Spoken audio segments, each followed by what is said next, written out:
ህፃናት ጉንፋን ሲያማቸው አፍንጫቸው ውስጥ ያለው ፈሳሽ ነገር በጣም እንዲታፈኑ ያደርጋቸዋል። እንደኛ አፍንጫቸው ውስጥ ያለው ፈሳሽ ነገር ተናፍጠው መውጣት ስለማይችሉ ማለት ነው።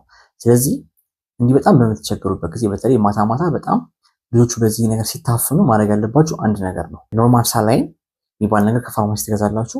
እሱን ማግኘት ማትችሉ ከሆነ ደግሞ ንጹህ ውሃ ታሞቁና እሱ በደንብ ካፈላችሁት በኋላ እሱ ላይ ትንሽ ጨው ትጨምሩበታላችሁ። እሱ በደንብ ከማማ በኋላ እና እሱን በደንብ ካሞቃችሁት በኋላ በአንደኛው አፍንጫቸው በኩል በስትሪንጁ ይሄን ያሞቃችሁትን ውሃ ትስቡና በአንደኛው አፍንጫቸው በኩል ትከቱታላችሁ፣ ቀስ እያላችሁ ማለት ነው። ስለዚህ ዛን ጊዜ በቀኝ የምታስገቡ ከሆነ በግራ በኩል ያለው የተጠራቀመው ፈሳሽ ነገር ወይም ንፍጥ ይወጣል ማለት ነው። ይሄን ደግሞ እንደገና በተቃራኒ በኩል ማድረግ ማለት ነው።